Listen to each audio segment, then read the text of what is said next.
बिस्मिल्लाहिर्रहमानिर्रहीम। अस्सलाम वालेकुम नाज़रीन, मैं हूं फयाज़ महमूद और आप देख रहे हैं फयाज़ महमूद यूट्यूब चैनल। नाज़रीन, बज़ाहिर तो अब ये केस ख़त्म हो जाना चाहिए था, लेकिन अब ख़त्म होने का नाम नहीं ले रहा। जैसे ही कोई नई चीज़ सामने आती है जिसमें एक उम्मीद की किरण जागती है कि शायद अब ये केस अपने मंतकी अंजाम को पहुंच रहा है, तो फिर उसमें कोई नया तनाज़ा खड़ा हो जाता है। तो अब एक नई लड़ाई शुरू हो गई है और वो कैसे शुरू हुई, इसका पूरा जो सदेबाब है वो कैसे किया जाएगा, और बच्ची जो मुबैना तौर पे अगवा हुई थी वो कब अपने वालिदैन के पास जाएगी और इस मसले को कैसे रिजॉल्व किया जाएगा, आज इसी पे हम बात करेंगे। और वो जो तनाज़ा है वो कैसे हल हो सकता है, इस पूरी सूरत हाल पे बात करेंगे। हमारे साथ मौजूद हैं साकिब बशीर साहब। लेकिन इस केस पे बात करने से पहले मैं आपके साथ एक और ख़बर शेयर कर देता हूँ उमरकोट से, जहाँ पर एक वारदात हुई है। और वारदात ये है कि एक छोटी सी नन्ही मासूम बच्ची जिसकी उम्र सिर्फ 11 साल है, उसको 74 साल के बुजुर्ग के साथ बयाने की कार्रवाई डाली जा रही थी। यानी कि उसकी शादी की जा रही थी, और शादी कोई इसलिए नहीं की जा रही थी कि वो बेचारी बच्ची को बोझ थी, बल्कि वालिदैन जो उसकी सतीले सुतीली माँ बाप थे, उन्होंने उसको पैसे का जरिया बनाया और उससे कमाने का जरिया बनाया, और पैसों के इवज उस बच्ची को बयाने का एक पूरा प्लान तैयार किया गया, जिसके लिए निकाह ख़ाम भी आ गया, शादी की पूरी जो है तैयारियां जारी थी। कि लेकिन उस वक्त हुआ ये कि पुलिस को वहां पर मालूम हुआ, तो जो सिंध में चाइल्ड रिस्ट्रेन जो रिस्ट्रेन एक्ट है वेडिंग का, उस हवाले से उसके तहत कार्रवाई की गई और बच्ची को वहां से बाजियाब करवा लिया गया। दुल्हा जो 74 साल बुजुर्ग है, जो 11 साल की मासूम बच्ची के साथ शादी करने जा रहा था, उसको अरेस्ट कर लिया गया। बच्ची का जो बाप है वो भागने में कामयाब हुआ, लेकिन उसकी सुतेली माँ जरूर पकड़ ली गई है। तो जिस पे उनको अदालत में पेश किया जाएगा, और बिल्कुल इनको पेश किया जाए, इनको सख्त से सख्त सजा दी जाए कि ये कहाँ की इंसानियत है कि जो 74 साल का बुजुर्ग पैसे के जोर पे किसी की बेटी को, जो बिल्कुल मासूम है, वो बच्ची जिसकी उम्र अभी खेलने कूदने की है, उसके साथ वो शादी रचाने के ख्वाब देख रहा था। तो ऐसे लोगों को सख्त से सख्त सजा दी जाए, ताकि आइंदा किसी की जुर्रत ना हो कि वो इस तरह का कोई काम कर सके। अब आ जाए नाजरीन एक और माइनर केस की तरफ। वो माइनर केस आपको मालूम है, वो बच्ची साबित हो चुकी है, हम नहीं कह रहे, ये डिक्लेयर हो चुका है कि जो जहरा काजमी बच्ची थी, उसको मेडिकल बोर्ड डिक्लेयर कर चुका है कि वो बच्ची माइनर है। अब उसकी भी शादी की गई, और शादी के नाम पे उसको ये भी किया गया कि उसको अगवा भी किया गया। इल्ज़ाम है कि उसको अगवा करके ले जाया गया, और उसके बाद बच्ची अब इस वक्त चाइल्ड प्रोटेक्शन ब्यूरो में है। लास्ट जो मीटिंग हुई उसमें कहा गया कि बच्ची जो अपने पेरेंट्स के साथ जाना चाहती है। और अब उसी बात को लेके दूसरी साइड पे जो यूट्यूबर्स हैं, जो जहीर की सपोर्ट में खड़े हैं, मुसलसल गलत काम को सपोर्ट कर रहे हैं, उनकी जानिब से एक नया तनाज़ा पैदा किया गया है। वो क्या है उस पर हम बात करेंगे साकिब बशीर साहब से, सीनियर सहाफ़ी हैं। साकिब साहब, जो सहाफ़ती इक़दार हैं वो क्या कहती हैं? मैं आपको थोड़ा सा बता देता हूँ बैकग्राउंड।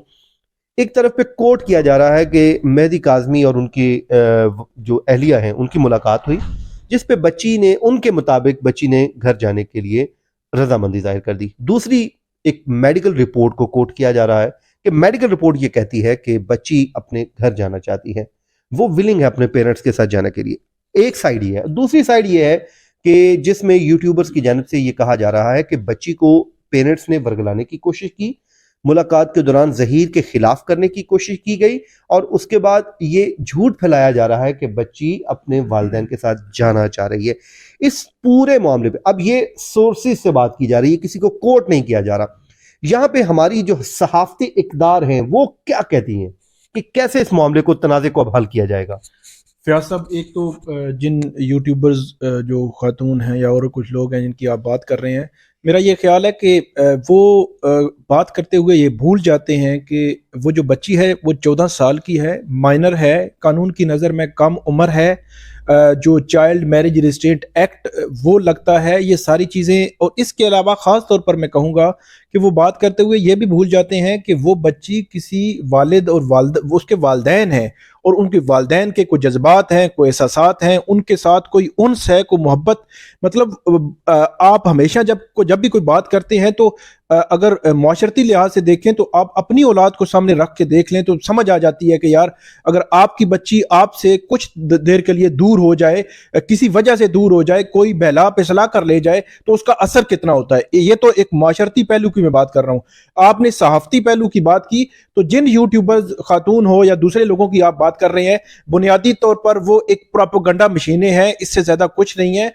इसीलिए आपको ये लगेगा कि वहां पे एक प्रोपेगेंडा शुरू दिन से ही तकरीबन जो है वो किया जा सकता है।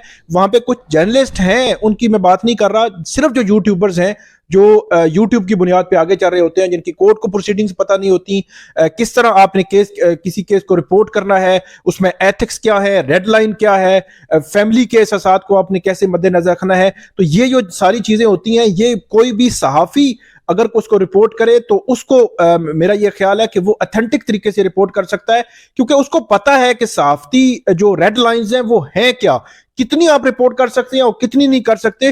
तो मेरा ये ख्याल है कि इस केस को जो जर्नलिस्ट जो आप रिपोर्ट कर रहे हैं, शाहिद सकलैन है या शाहिद हुसैन है, या ये जो जर्नलिस्ट रिपोर्ट कर रहे हैं, वो मेरी नजर में वो बड़ी एक्यूरेट रिपोर्टिंग कर रहे हैं। वो अपना तज्जिया डेफिनेटली देते होंगे, उसके तज्जिए से आप इख्तलाफ कर सकते हैं, लेकिन जो उनका रिपोर्टिंग है, जो फैक्ट्स हैं, वो कभी गलत नहीं होते। और कहीं ना कहीं हम कोई भी चीज जब कोई फॉर एग्जांपल बच्ची दारुल अमान में है, उससे वालदैन मिल के आते हैं, तो उसके वालदैन से पता किया जा सकता है उसके वालदैन के साथ कौन था, दारुल अमान में जो लोग हैं, मतलब 2-3 सोर्सेज से क्रॉस चेक करने के बाद कोई भी सहाफी बात करेगा कि ताकि उसकी बात को कोई चैलेंज ना कर सके।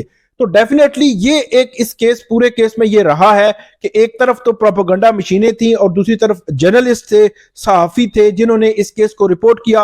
और प्रोपेगेंडा जो मशीनें हैं उनसे आप क्या जो है वो तवक्को कर सकते हैं। वही ना साकिब भाई, जब भी हम कोई खबर दे रहे होते हैं तो कोशिश ये होती है कि किसी ना किसी को कोट करके कोई बात की जाए कि ये जो बात हम कह रहे हैं इसको फलां शख्स से हम एट्रीब्यूट कर रहे हैं।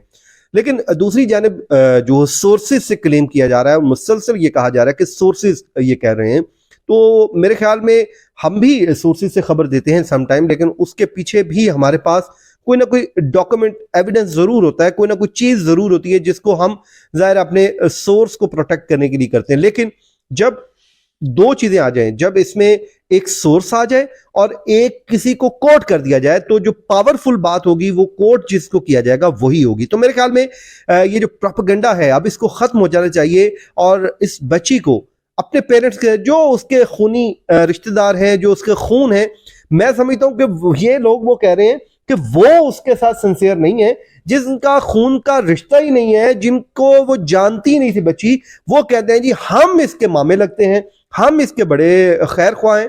तो मैं उस बच्ची को जरूर कहूंगा कि जो मोहब्बत, जो प्यार आपके वालिदैन आपको दे सकते हैं, जो केयर आपका पेरेंट्स आपको दे सकते हैं, जो सिंसियरिटी आपके साथ आपके वालिदैन कर सकते हैं, कोई नहीं हो सकता। वालिदैन का कोई नेमल बदल नहीं, चाहे वो आपका शोहर ही क्यों ना हो। तो एनीवेज उम्मीद है कि ये तनाज़ा हल होगा और जल्द इंशाल्लाह इस केस को मंतकी अंजाम तक पहुंचता हुआ हम देखेंगे। साकिब साहब, आपका बहुत बहुत शुक्रिया, आपने अपना वक्त दिया। मुझे और साकिब बशीर साहब को दीजिए इजाजत। अपनी दुआ में याद रखिए। अल्लाह ने के बाद।